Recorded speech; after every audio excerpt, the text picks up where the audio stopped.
Welcome to Critical Issues Commentary, the podcast ministry of Gospel of Grace Fellowship, a non-denominational Christian church in St. Louis Park, Minnesota. This is Jessica Krames, your host for today, and I'm bringing you part 7 of a series of messages that Pastor Eric Douma taught, called The Tale of Two Cities, the World Builds Babylon. In this episode, he is going to show us how Marxism truly is a religion. Here's Pastor Eric. I want you to remember that last week we had talked about this one world religion and what would comprise it. I talked about the fact that it would be comprised of pantheistic spirituality, Marxism, and environmentalism, and we covered the first two, but I wanted to hit the last one here today. Now, regarding environmentalism, what I mean by that in particular is the movement that is asserting that the world is going to be destroyed through CO2, all because of man. Now, one of the things I want you to see is that environmentalism is really natural to the Marxists for two reasons. Number one, because they love to redistribute wealth. Remember, part of the Marxist religion is to take from the haves and give to the have-nots, and they view the United States and the Western world as the bourgeoisie, the haves. So they want to redistribute our wealth. The second reason why Marxists love environmentalism is they believe it creates a crisis so that they can build a one world global government. In fact, there was a famous saying, I've heard, I don't know who started it, but that the global warming movement and environmentalism is much like a watermelon. That's why I have this goofy slide on the screen. Yes, it's green on the outside, the environmental movement, but it's really communist red on the inside. And that's a visual that I want you to keep with you as you go out the door today. Now, I want to talk about this communist connection to the global warming movement, and I want to address the issue, how did they come to it? And that's because if you look at the communist movement today, environmentalism, in order to create the conditions necessary for global government, communists really have manufactured the crisis of global warming.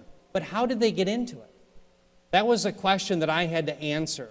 Well, the answer that came to me through all my research was Karl Marx. Remember, he grows up in the 1800s. And as he's growing up, he's a reader of a man named Justus von Liebig. Now, von Liebig was a German scientist who was also a pantheist. In fact, he was into something called German Romanticism. Now, what is German Romanticism? It's not people writing, sweet poems with hearts on them. Romanticism was the idea of returning God to nature and giving up on the idea of knowing a transcendent God, the God of the Bible, cognitively through the scriptures. Instead, they wanted to know the God of nature, hence pantheism, and they would do it instinctually and through imagination. Well, what von Liebig taught, one of the things he taught, was that he was disgusted, in his own words, with the way that the Western world was using different types of fertilizer, for example, because if you had more fertilizer, you'd have more crops, therefore you could have more people, and that would destroy his pristine world. That was his view. Marx grabbed onto that and said, yes, it's these capitalist societies like Great Britain, they are the ones who are exploiting the environment, all for the sake of the bourgeoisie, the haves. And it's at that time, in the early 1800s, that Marx realized that he could use environmental policy to tamp that down. That's how it all began, so much so that by the time you get to the 1917 Bolshevik Revolution, when the communists and Marxists take over in Russia, they want to nationalize all of the resources of the land. Why? Well, because Lenin and Stalin, they don't want any single individual or individual company to be able to use the land and its resources to make an evil profit. And so therefore they nationalize it, and so they become environmentalists. That's what they end up doing. And so capitalism is seen at this time really by the Marxists as an offshoot of Christianity, something that exploits nature and all for the purpose of the haves in attacking really the have-nots. That's what they see. So now by the time you get to the 1970s, the UN is laden with Marxists who have all of these same views. In fact, that's where they instituted in 1970 the Earth Day. That's the great holiday now for the Marxists. But there was also something that in the 1970s the Marxists and the UN came up with that's of interest to us. And that was the Global Biodiversity Assessment. And in that assessment, what they declared was that Christianity was no longer to be the favored religion. Why? Because we don't care about nature, whereas the pantheist religions do. In fact, listen to what they said. This is from their biodiversity assessment. It said, quote, "Conversion to Christianity has therefore meant an abandonment of an affinity with the natural world." They didn't like Christianity from the very beginning of the environmental movement. Why? Because capitalism was an offshoot of Christianity, and we believe that people made in the image of God can use resources from the land. They wanted to put that to an end. In fact, I don't know anybody in here, probably, I've never heard of this name myself. His name was Maurice Strong. Anyone heard of that name? Some of you have. I'm surprised. I didn't know him. He was a UN General Secretary of Human Environment. In 1976, at the UN, listen to what he said. He said this, quote, he said, "Private land ownership is a principal instrument of accumulating wealth and therefore contributes to social injustice." Stop there for just a moment. Yes, they were all about social justice and injustice back then. That's all because of the Marxist move to take away from the haves and give to the have-nots. He concluded by saying this, "Public control of the land is therefore indispensable," unquote. The Marxists didn't want anyone to be able to own land. They didn't want businesses to be able to use land and its resources for the making of a profit. Fast forward to 1988. That's where the IPCC was created, the International Panel on Climate Change. And they existed for two reasons. Number one, to redistribute wealth from the have countries, the bourgeoisie countries, America in the West, and take that money and give it to what they considered the have-not countries. Second reason why it existed was to stop the exploitation of the earth's resources by these Christians who didn't care at the end of the day about the environment in their view. Brothers and sisters, what I want you to see is that environmentalism has really always been about, since the 1970s from the UN, and even dating before that, it's been about redistribution of wealth. That's what the religion is ultimately all about. Now, I want to give you a quote here from a woman. Her name is Natalie Grant. She married again, so her last name was Raga. She died in 2002. She made it to 101 years. But she was a woman who grew up in Russia, and in 1917, when the Bolsheviks came to power, her and her family fled. She ended up immigrating to the United States, and she was one of the key resources used by the CIA and the State Department during the Cold War to help the United States and the West understand Soviet propaganda and misinformation. She was the guru on that. She was the best thinker.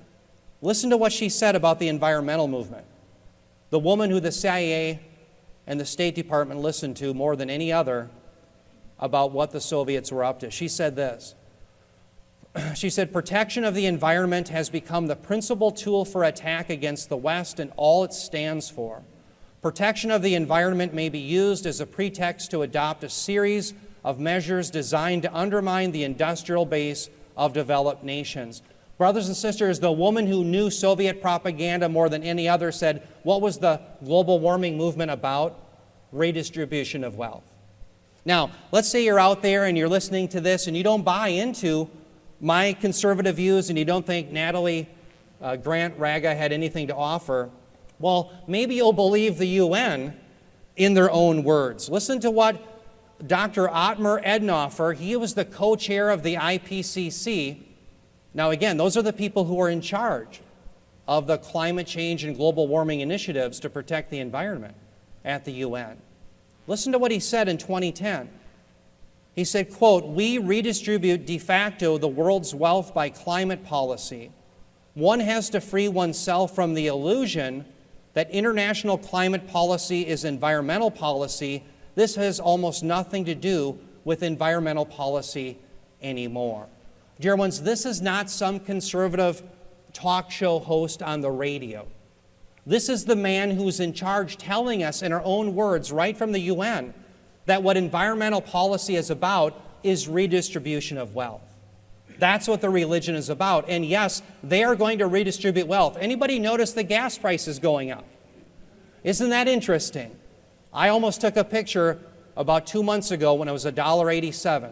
And I told my family, I said, now that the Marxists are in control, you watch the gas prices go up. Well, I just drove by one of the gas pumps today. It was $2.79. Why? Because they don't like you using resources. And it's going to keep going up. How many know that we're probably going to end up having to pay for a carbon tax? What is a carbon tax? Well, the average American emits 20 metric tons of CO2 per year. What the UN and the Marxist elites in America would like to do is charge us roughly about $20 per metric ton that you consume every year. And so the idea then is the average American would pay about $400 in taxes. If you have a family of 4, that would be about $1,600 in taxes every year. Why? Because they want to redistribute the wealth from you, the haves, and give it to the have-nots. That's the religion of environmentalism and global warming. Now, let me talk about the pantheistic connection. I think this is easier to understand. Marxism, why do they necessarily like environmentalism? Well, I showed you. But pantheism, it's easy. Why? Because they worship the oneness of God. God is everything. There's no distinction between the creator and the creation. So when you use resources, you exploit them, it's an attack on the sacred to them. But what's shocking is that so many Christians now are developing a pantheistic worldview. What I'm going to show you is a quote from a scholar at a seminary in Georgia. It's Decatur, Georgia. It's called Columbia Seminary. That's where a lot of the Presbyterian Church USA pastors come out of. His name is Stanley Saunders, and he's taking issue, or at least addressing, an article named it's written by a man named Lynn White, Jr. But what you're going to see is this scholar agrees with it, and he's supposed to be a Christian. He says this article is essentially accurate. Listen to what he says. Again, Stanley Saunders from Columbia Theological Seminary. He says, quote, Christians in the modern West have read the Bible as showing that God is separate from nature, dualism, that humans are the only figures in creation made in the image of God, he calls that anthropocentrism, and that creation exists ultimately for human sake, human chauvinism. These perspectives have led to indifference at best, and sometimes even hostility toward nature. This Christian scholar, quote unquote, from this seminary agrees with this. He says this is essentially accurate. So what Saunders is really taking issue with is he's taking issue with the way that God has ordained His creation. He's taking issue with the Bible itself. In fact, I want you to notice here at the very beginning, I want to pull up my pointer, notice in red, he doesn't like the fact that God is separate from nature. He essentially agrees with this, he says. It shouldn't be that God is separate from nature. Brothers and sisters, that means we no longer have a distinction between the Creator and the creation, which is what the Bible teaches. Look at Genesis 1:1, Hebrews 11:3. These are all passages that show us, no, everything was made by God. Everything that was visible was made by that which was invisible. Everything. Now notice what he says about humanity. If you believe that humans are uniquely made in the image of God, he calls that anthropocentrism. You're man-centered. And then what's more, you're a human chauvinist. Now, this is where the Marxists and the pantheists get along very well. See, they love to divide people between the haves and the have-nots, but now they're doing it between humans and the rest of creation. You see, if you believe that humans are made in the image of God, you're being a chauvinist against the other have-nots, the proletariat, which is the animal kingdom. So now you have a divide between us humans, the haves, and the animals, which are the have-nots.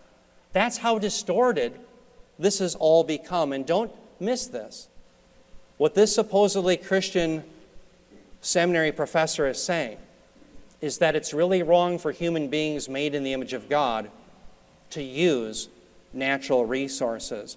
Brothers and sisters, this is the same ideology that really drove the Nazi Party. Now, I don't say this lightly. People who think that the right wing today really resembles what the Nazis were in the 1940s, they don't know what they're talking about. What primarily drove Nazism was the belief in Lebensraum, which is the idea that the Germanic people had to create living space, and they were rabid environmentalists. For example, let me give you an example of a man who was the favorite philosopher of Adolf Hitler. His name was Arthur Schopenhauer. Arthur Schopenhauer was also a German romanticist. He had returned God to nature. He was a pantheist. And he said in one of his writings that Europe had to get rid of the Jewish odor. The reason why is because the animals, he thought, were going to be in jeopardy in all of nature because the Jews and the Christians believed that humans were made in the image of God and could use natural resources and therefore would always exploit them. And so this is why the Jews had to be rounded up. 6 million of them ended up being killed because of this rabid environmentalism. Now, there were Christians certainly who also were killed, like Dietrich Bonhoeffer, but sadly, the church in Germany had largely capitulated to Hitler. Why? Because it was weakened through the Neo-Orthodox movement, really a movement that was the precursor to the emerging church that we have today. But no, it was the Jews who would not give up, rightly so, on Genesis chapters 1 through 9, believing that humans were made in the image of God, and therefore they had to be put to death. Because otherwise, how could they get back to living a natural life? Why am I saying this to you? Because as your sons and daughters go out to college, or maybe they've already been there, they're going to hear in the halls of academia and in the classrooms that Nazism is a right-wing phenomenon. Those who say that are either ignorant or they're lying. They don't know what they're talking about. Nazism connected two left-wing doctrines that are believed today: Darwinian evolution and rabid environmentalism. That's what drove it. Let me ask you today, who believes in Darwinian evolution, the right-wing conservative evangelical scholar or the left-wing academic on campus? Well, it's the latter. Let me ask you the question, who believes in rabid environmentalism and pantheism like the Nazis did? Your right-wing conservative evangelical scholar or your left-wing professor in academia? It's the latter. No, Nazism is a left-wing phenomenon. People will say, well, wait a minute, Eric, why is that? How can that be true? Didn't the communists and the Nazis fight? Oh, yes, they fought, but so do the Sunnis and the Shiites, and they have a lot in common. People who have a lot in common often fight. In fact, they often fight more.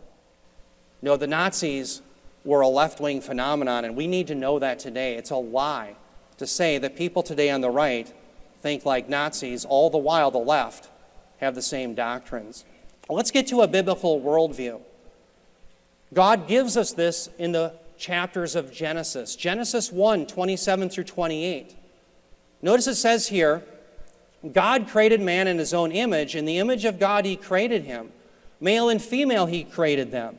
God blessed them, and God said to them, be fruitful and multiply and fill the earth and subdue it, and rule over the fish of the sea and over the birds of the sky and over every living thing that moves on the earth. Now, dear ones, notice in blue, God creates man in his image, and mankind, Adam, is comprised of male and female.